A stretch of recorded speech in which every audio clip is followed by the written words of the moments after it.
स्वागत है आपका हमारे YouTube चैनल में। आज की इस वीडियो में हम पढ़ेंगे,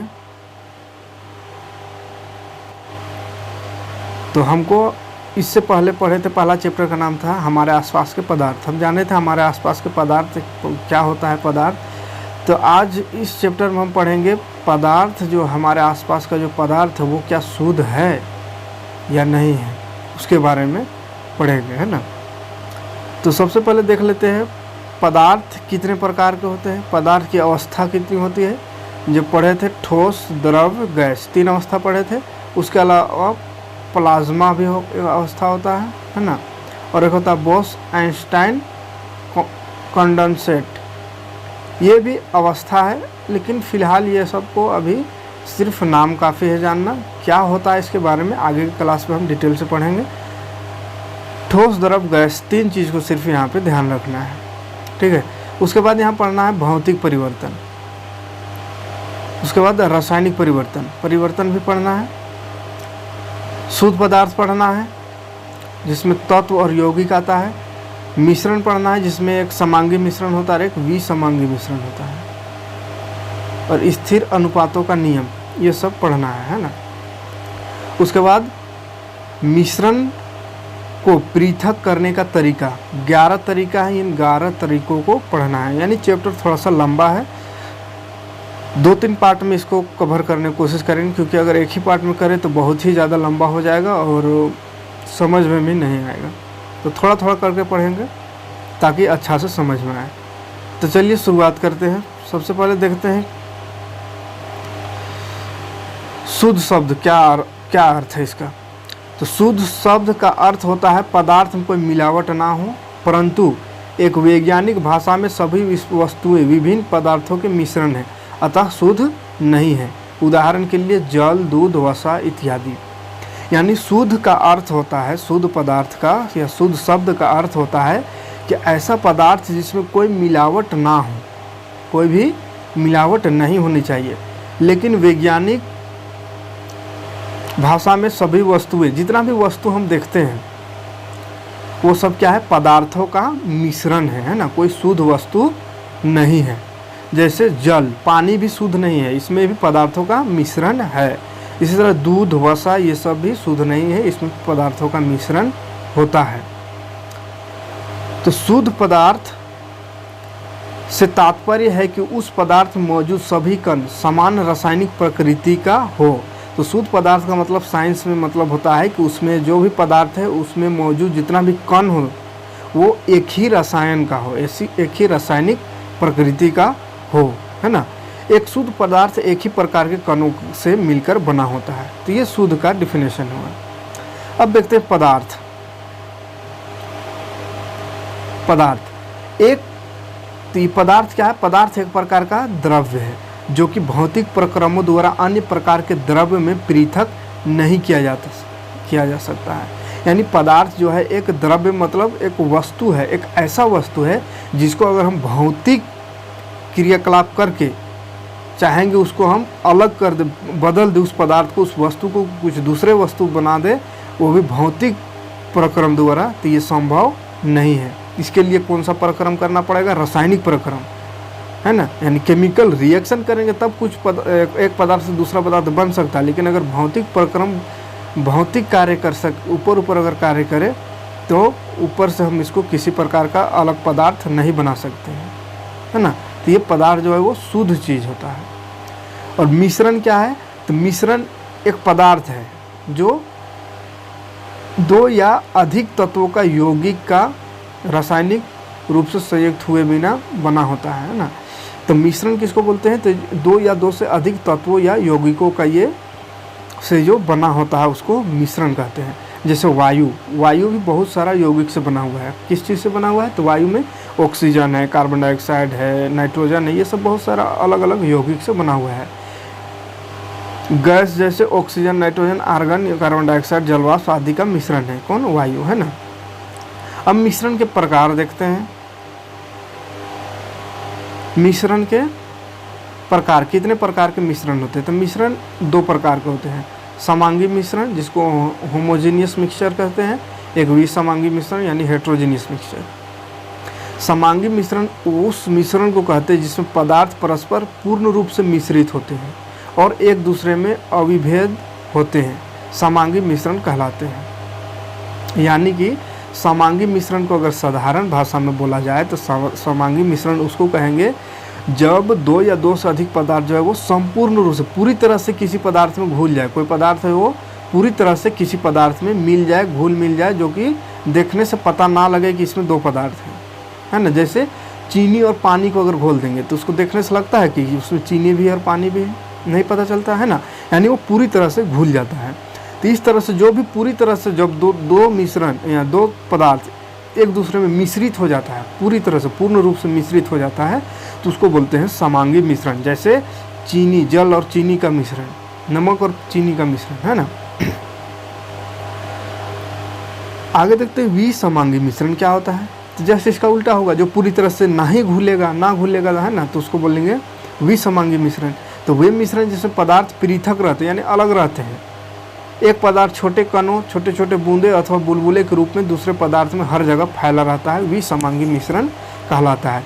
यानी विसमांगी मिश्रण में जब दो पदार्थ को हम घोलेंगे तो पूरी तरह से वो घुला हुआ मालूम ना हो, वो अलग अलग पहचान हो जाएगा कि ये अलग है, ये अलग चीज़ है, दो चीज़ इसमें मिला हुआ है, तो उसको बोलेंगे विसमांगी मिश्रण। ठीक है। जैसे चीनी और रेत, बालू और चीनी को अगर मिलाएंगे तो क्या वो मिलेंगे एक दूसरे से? नहीं मिलेंगे, पता चल जाएगा चीनी कौन है कौन बालू है ना। तो ये एक विसमांगी मिश्रण है। ठीक है, क्योंकि बालू और चीनी को अलग किया जा सकता है। उसके बाद द्रवों में ठोसों का निलंबन, पानी द्रव में जो ठोस का निलंबन होता है वो भी एक विसमांगी मिश्रण है। यानी पानी लिक्विड पदार्थ है, कोई द्रव्य है, उसमें ठोस पदार्थ अगर मिलाया जाए तो वो भी विसमांगी मिश्रण है, अगर पूरी तरह से नहीं घुलेगा। जैसे पानी में अगर रेत मिला है तो वो भी नहीं घुलेगा, तो वो भी विसमांगी मिश्रण कहलाएगा। तो समझ में आ गया समांगी और विसमांगी मिश्रण। आगे देखते हैं विलयन क्या होता है। तो विलयन बोलते हैं दो या दो से अधिक पदार्थों के समांगी मिश्रण को। किसको? तो जब दो या दो से अधिक पदार्थ पूरी तरह से घुल जाए, पूरी तरह से घुल जाता है यानी समांगी मिश्रण हो, तो समांगी मिश्रण को ही क्या बोलेंगे? विलयन। जैसे नींबू जल, नींबू और पानी को घोलेंगे तो पूरी तरह से घुल जाता है, तो क्या है? विलयन है। जैसे सोडा जल, यह भी विलयन है ना। किसी विलयन का दो भाग होता है, एक विलायक बोलते हैं और एक विलय। विलयन में कितना भाग होता है? दो भाग, एक विलायक और एक विलयन। तो विलायक किसको बोलते हैं और विलय किसको बोलते हैं? तो विलय बोलते हैं घुलनशील पदार्थ, यानी जो पदार्थ घुल रहा है किसी चीज़ में। जैसे एक बर्तन लिए, इसमें पानी है और इसमें हम नमक घोल रहे हैं, तो नमक क्या हो गया? विलय हो गया। क्या हुआ? विलय। तो विलय किसको बोलते हैं? जो किसी पदार्थ में घुल रहा है। तो पानी में कौन सा चीज़ घुल रहा है? नमक घुल रहा है। ऐसा नहीं है कि नमक में पानी घुल रहा है, पानी में नमक घुल रहा है। तो जो नमक घुल रहा है तो इसको क्या बोलेंगे? विलय। ठीक है। और जिसमें घुल रहा है, किस में घुल रहा है? तो ये पानी में घुल रहा है, तो पानी क्या हुआ? विलायक, सॉल्वेंट जिसको बोलते हैं। ठीक है। तो पानी जिसमें घुल रहा है उसको विलायक कहेंगे, और जो चीज़ घुल रहा है उसको विलय कहेंगे, सोल्यूट इंग्लिश में कहते हैं। ठीक, समझ में आ रहा है? आगे बढ़ते हैं, विलयन के प्रकार देखते हैं। विलयन के प्रकार, टाइप ऑफ सॉल्यूशन। तो विलयन बेसिकली तीन प्रकार का होता है। There are 3 types of solution. पहला वास्तविक विलयन, कोलाइड विलयन और एक निलंबन। ट्रू सॉल्यूशन, कोलाइडल सॉल्यूशन और सस्पेंशन सॉल्यूशन। ये 3 प्रकार के सॉल्यूशन होते हैं। तो एक एक करके देखते हैं तीनों का, तीनों में क्या अंतर है और तीनों का क्या मतलब है, क्या डिफिनेशन है। तो वास्तविक विलयन सबसे पहले देखते हैं। वास्तविक विलयन, तो ये विलय कण आकार में बहुत छोटे होते हैं। विलय किसको? यानी जो घुल रहा है। तो ऐसा विलयन जिसमें घुलने वाला पदार्थ जो घुल रहा है वो बहुत ही छोटा हो, है ना, बहुत छोटा हो। कितना छोटा? एग्जाम्पल के तौर पे 10 का पावर -9 मीटर। 10 का पावर कितना मीटर? -9 मीटर हो, अगर तो उसको बोलते हैं वास्तविक विलयन। और विलियन के कण में आकार में थोड़ा सा बड़ा हो, अगर वास्तविक विलियन से थोड़ा सा बड़ा हो, यानी 10 का पावर -9 से लेकर के 10 का पावर -6 मीटर तक बड़ा हो, तो उसको बोलते हैं कोलाइड विलियन, है ना, कोलाइड विलियन। तो वास्तविक विलियन से ये थोड़ा सा बड़ा होता है लेकिन निलंबन से छोटा होता है।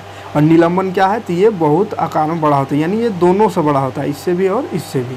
कितना बड़ा होता है, तो -10 का पावर -6 मीटर से बड़ा होता है, तो उसको निलंबन कहते हैं। क्लियर है। अगला पॉइंट देखते हैं, वास्तविक विलियन। वास्तविक विलियन विलय कण नग्न आँखों से नहीं देखा जा सकता है। तो विलियन जो है, वास्तविक विलियन, उसमें जो चीज़ घुल रहा है उसको हम नंगी आँखों से नहीं देख सकते हैं, ठीक है। और कोलाइड विलियन क्या है, तो कणों को नंगी आँखों से नहीं देख सकते इसमें भी, लेकिन सूक्ष्मदर्शी द्वारा देख सकते हैं। और इसको सूक्ष्मदर्शी द्वारा भी नहीं देख सकते, बहुत पावर वाला सूक्ष्मदर्शी अगर हो तभी दिख सकता है, इलेक्ट्रॉनिक सूक्ष्मदर्शी जैसे कि, और साधारण सूक्ष्मदर्शी से नहीं दिखेगा। और ये जो है, ये थोड़ा सा इससे बड़ा होता है जिसको सूक्ष्मदर्शी से देख सकते हैं। और ये जो निलंबन है, इसको तो हम नंगी आंखों से भी देख सकते हैं क्योंकि इसका कण थोड़ा बड़ा होता है, ठीक है। और वास्तविक विलियन क्या है, तो समांगी मिश्रण है, ठीक है। समांगी मिश्रण है यानी पूरी तरह से घुला होता है, इसमें नहीं दिखाई पड़ता है कि वो क्या चीज़ घुला है उसमें, जैसे चीनी और पानी का विलियन। और कोलाइडल विलियन क्या है, तो ये समांगी दिखाई देता है, यानी ये भी लगता है कि ये पूरी तरह से घुला हुआ है, समांगी मिश्रण है, लेकिन वास्तव में ये वही समांगी होता है। जब इसको माइक्रोस्कोप या सूक्ष्मदर्शी द्वारा देखते हैं तो पता चलता है कि ये विसमांगी मिश्रण है, ठीक है। और निलंबन क्या है, तो ये विसमांगी मिश्रण है क्योंकि इसका कण बड़ा होता है, तो ये विसमांगी मिश्रण है। अगला पॉइंट देखते हैं, छानन विधि द्वारा इसके कण पृथक किए जा सकते हैं और नहीं किए जा सकते हैं, कैसे कर सकते हैं। वास्तविक विलियन यानी ये पूरी तरह से घुला, इतना छोटा है कि इसको अगर हम छन्नी से तो अलग नहीं कर सकते इसको, है ना, छान करके इसका विलय को, यानी जो चीज़ घुल रहा है उसको हम अलग नहीं कर सकते हैं। और इसमें भी अलग नहीं कर सकते छानन विधि से, कोलॉइडल में भी, है ना, कोलॉइड में भी अलग नहीं कर सकते।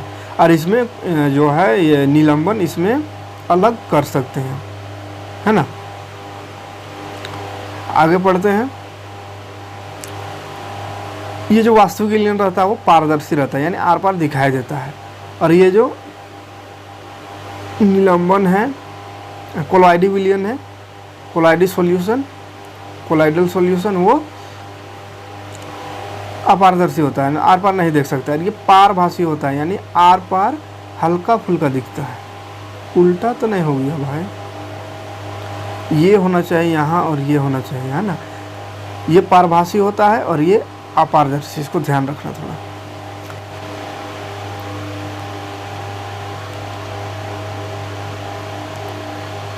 उदाहरण देख लेते हैं,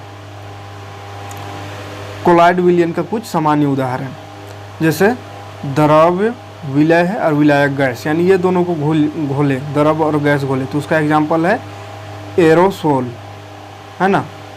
प्रकार है, वो बोलते हैं प्रकार एरोसोल है। एग्जाम्पल क्या है, धुंध और बादल। इसमें क्या होता है, द्रव्य और गैस मिला हुआ रहता है।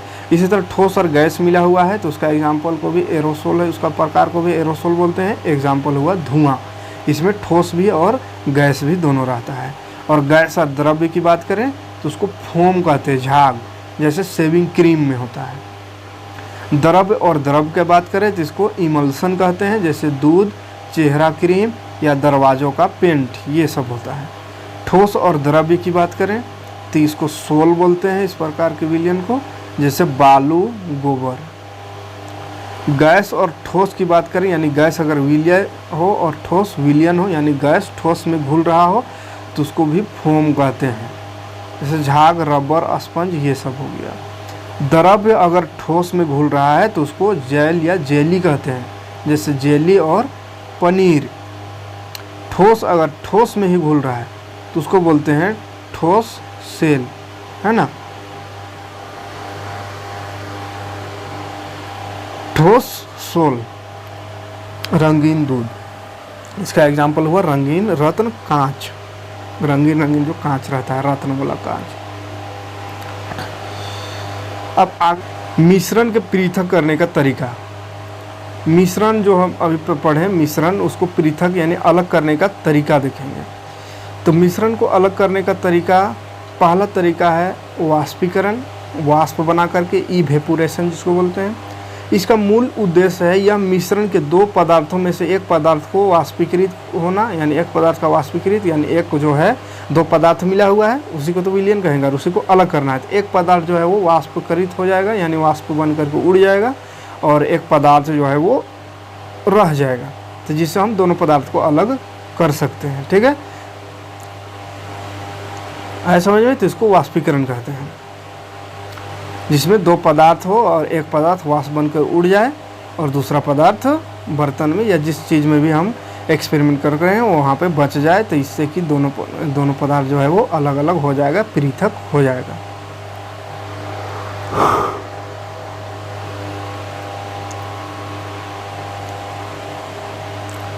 जैसे इसका क्रियाकलाप देखते हैं। क्रियाकलाप में हमको रंग डाई जिसका क्वथनांक ज़्यादा हो डाई लेना है, तथा पानी बीकर, वाच ग्लास। जब हम पानी को रंग में मिलाकर गर्म करते हैं तो पानी वाष्पित हो जाता है, तो एक रंग लेना है जिसका क्वथनांक ज़्यादा हो और बीकर में पानी, और दोनों को मिला देना है। अब पानी को जब गर्म करेंगे तो पानी जो है वाष्प बन करके उड़ जाएगा, और रंग जो है वो ग्लास में, बर्तन में रह जाएगा, तो इससे अलग हो गया, रंग अलग और पानी अलग। इस तरह से वाष्पीकरण द्वारा अलग किया जा सकता है किसी मिश्रण को। दूसरा नियम है अलग करने का अपकेंद्रीकरण, सेंट्रीफ्यूगेशन। सेंट्रीफ्यूगेशन मूल उद्देश्य इसका क्या है, सिद्धांत क्या है? जब किसी पदार्थ को तेजी से घुमाया जाता है तो डेंसर भारी कण नीचे की तरफ दबाव डालते हैं तथा हल्के कण ऊपर चले जाते हैं। यानी कि कोई बर्तन में अगर हम मिश्रण डाल दें जिसमें से कुछ कण भारी हो, जैसे बालू का, रेत का बड़ा बड़ा कण दे देते हैं और उसमें मिट्टी रहे, और इसको घोल देते हैं पानी में और इसको हिलाएंगे, तो ये जो बड़ा कण है वो क्या होगा, जो भारी रहेगा वो नीचे तल्ली में बैठेगा ना, और जो छोटा कण है या शुद्ध पानी जो है वो ऊपर आ जाएगा, ऊपर रहेगा, बाकी सब ये सब नीचे चला जाएगा। तो इससे भी इसको फिर हिला करके थोड़ा देर, उसके बाद फिर इसको स्थिर थोड़ा देर रख देंगे, तो क्या हो जाएगा, भारी कण नीचे जम जाएगा, हल्का कण ऊपर रहेगा, और बहुत हल्का जो सबसे हल्का रहेगा यानी पानी जो रहेगा वो सबसे ऊपर रहेगा। तो इस तरह से हम तीनों को अलग कर सकते हैं। आए समझ में? आगे बढ़ते हैं। और इसका इस्तेमाल कहाँ होता है? शराब बनाने में, क्रीम बनाने में, वॉशिंग मशीन, कपड़ों से पानी निकालने के लिए इसी विधि का उपयोग किया जाता है। वॉशिंग मशीन में है ना, कपड़ों से पानी निकालने के लिए भी इसी विधि का उपयोग करते हैं। अगला देखते हैं पृथक्करण कीप। तो इसका मूल सिद्धांत क्या है? तो दो अघुलनशील द्रव्य, यानी कि द्रव्य है दोनों, लेकिन दोनों अघुलनशील है, घुल नहीं सकता है। जैसे पानी में अगर हम मिट्टी तेल डाल दें, या कोई भी तेल नहीं घुलता है, लेकिन मिट्टी तेल देखते हैं, तो क्या ये घुलेगा? घुलता नहीं, या ऊपर बैठ जाता है। तो इसको हम अलग कर सकते हैं पृथक्करण कीप द्वारा। कैसे करेंगे देखते हैं। पृथककारी कीप का स्टोक कोर खोलने से पानी दूसरे बीकर में इकट्ठा हो जाता है, जैसे दूसरे बीकर बचा तेल इकट्ठा कर लेता है। जैसे एक बीकर लेंगे, इसमें तेल डालेंगे, पानी और तेल दोनों को मिलाएंगे, तो तेल जो होता है वो पानी के, जैसे यहाँ तक पानी है तो तेल जो है पानी के ऊपर ही रहता है, ये मिलता नहीं है। तो अगर यहाँ कीप लगा दें यहाँ से, तो यहाँ से पानी निकल जाएगा, उसके बाद जैसे तेल आ जाए इसको बंद कर देंगे, तो तेल अलग यहाँ बच जाएगा और पानी नीचे कोई बर्तन में इकट्ठा कर सकते हैं। यानी तेल और पानी दोनों को हम के मिश्रण को अलग कर सकते हैं पृथक्करणकारी कीप द्वारा, है ना। अगला मेथड है चौथा मिश्रण को अलग करने का, उसको बोलते हैं ऊर्ध्वपातन विधि, है ना। ऊर्ध्वपातन विधि किसको कैसे करेंगे? दो पदार्थ के बीच एक पदार्थ ऊर्ध्वपातित हो जाता है, सीधे ठोस से गैस बन जाता है। ऊर्ध्वपातन विधि पहला चैप्टर में पढ़े थे कि जिसमें ठोस जो है वो ठोस से डायरेक्ट गैस में परिवर्तन हो जाता है, उसको बोलते हैं ऊर्ध्वपातन। तो ऐसा मिश्रण जिसमें कोई ठोस है वो डायरेक्ट गैस में अगर बदल जाता है तो उसको गैस में बदल देंगे तो वो चला गया ठोस वहाँ से खाली, और जिसमें मिश्रित हुआ है वो अलग हो जाएगा, है ना। तो दोनों मिश्रण को अलग कर सकते हैं ऊर्ध्वापातन विधि द्वारा। ठीक है, तो इसका एग्जाम्पल क्या है, NH4Cl अमोनियम क्लोराइड तथा खाने का नमक के मिश्रण को आसानी से अलग किया जा सकता है। मिश्रण को गर्म करने पर अमोनियम क्लोराइड सीधे ठोस से गैस बन जाता है। तो अमोनियम क्लोराइड और खाने का जो नमक होता है, नमक जो खाने में यूज करते हैं, वो दोनों को अगर मिश्रण बना दे दोनों का और उसके बाद उसको गर्म करे तो ये जो अमोनियम क्लोराइड है वो क्या होता है, सीधे वहाँ से गैस बन करके उड़ जाएगा ठोस से सीधे वो गैस, और बचेगा क्या, नमक सिर्फ। इस तरह से हम दोनों को एक दूसरे से अलग कर सकते हैं। आया बात समझ में? तो ये ऊर्ध्वापातन विधि है जिसमें ठोस से जो गैस डायरेक्ट बन जाता है उसको अलग किया जा सकता है। आगे बढ़ते हैं, आगे देखते हैं क्रोमेटोग्राफी। इसका मूल सिद्धांत है किसी मिश्रण में रंगीन यौगिक रंजित कणों को पृथक कर सकते हैं किसी सोखने वाले फिल्टर पेपर की सहायता से। जब पानी के कण ऊपर की ओर दो अलग अलग रंग के साथ जाते हैं तो क्रोमेटोग्राफी पेपर द्वारा दोनों पृथक हो जाता है। तो क्रोमेटोग्राफी में क्या करते हैं, दो अलग अलग रंगों को इसमें अलग किया जा सकता है ना। किसी मिश्रण में रंगीन यौगिक है ना, रंजित कणों को पृथक किया जा सकता है। जो रंगीन यौगिक होता है रंग उसका पृथक किया जा सकता है, रंगों को, है ना।